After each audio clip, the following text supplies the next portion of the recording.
So I get arrested and sent to St. Louis County Jail. They put me in the tank with, it's an 8-man tank. Now, because I have somewhat of a reputation on the streets, in the streets, with street dudes, I had a care package waiting on me already. They had knew I was like getting processed coming over to the red zone.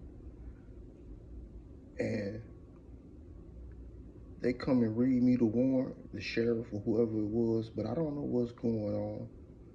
I'm not even understanding what he reading about this first degree assault with armed criminal action. And the judge signed off on the warrant to issue the warrant for me. So I guess I'm officially being charged now. And when they pull the train, which means they bus comes to get everybody that has their time to take them to prison, because jail and prison are two different things. They come and get me and they send me to Fulton first, Fulton Diagnostic and Reception Center. I get there. This is my first time being in a prison, and this is not even like a violent prison at all. Fulton was, as they say, what they say, club fed or something like that. It was no problems there. I never even saw a fight while I was in Fulton. But what I did, the first thing that made like some shocked me was when I saw the, the correctional officers with their cowboy hats on, like they were on a range down in Texas or something like that. And it shocked me. I was like, man, these racist crackers is around here telling people get in line, where your ID at, and yelling and talking crazy. So they end up sending me to what was called MSP at the time on paper, but everyone knows it as the Walls. This is the same prison Sonny Liston was in, the same prison Jesse James was sent to. Jesse James the outlaw, yes.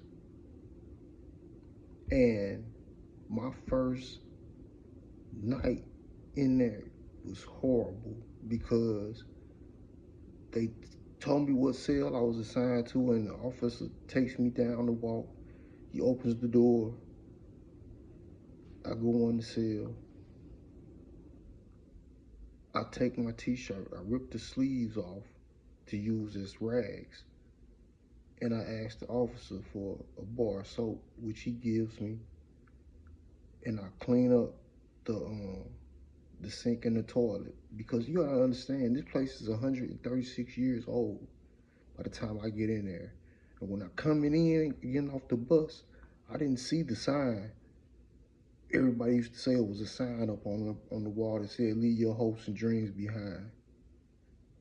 But the officer did tell me that, hey, once you pass this point, man, you can leave your hopes and dreams, outside the door.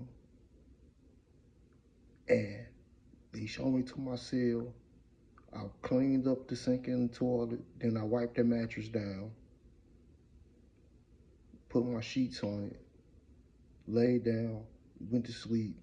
Now this cell is a cell with just bars, one wall, the doors, and each side of the door is just bars.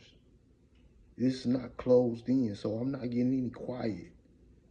I'm hearing everybody talking that's in this one house. And it's so dark, I feel like I'm in a Bram Stoker movie or something. And this place is old, it looked like a castle or something. And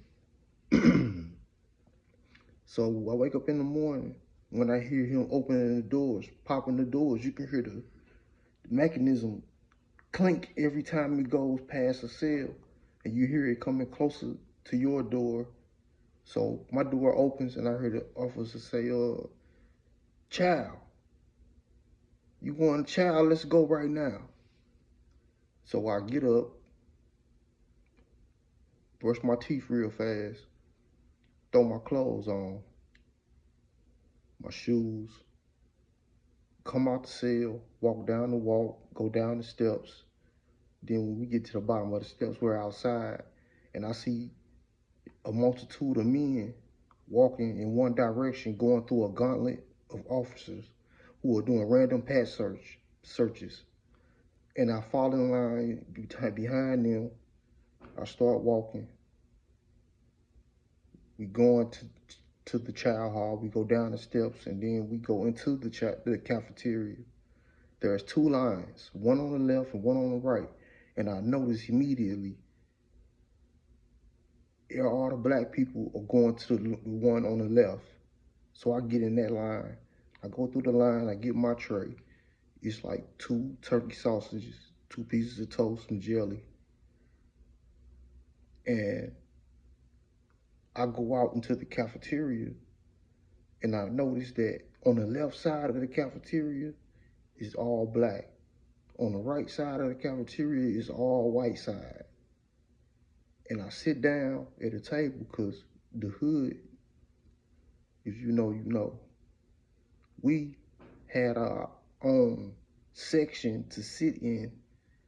And I see a couple of homeboys, and we introduce ourselves to the other people that don't know me and I don't know. And I sit down and we eating, and I notice a commotion on the right, on the white guy's side. So I look over, and it's a white guy being chased around the milk machine in a circle by another white guy.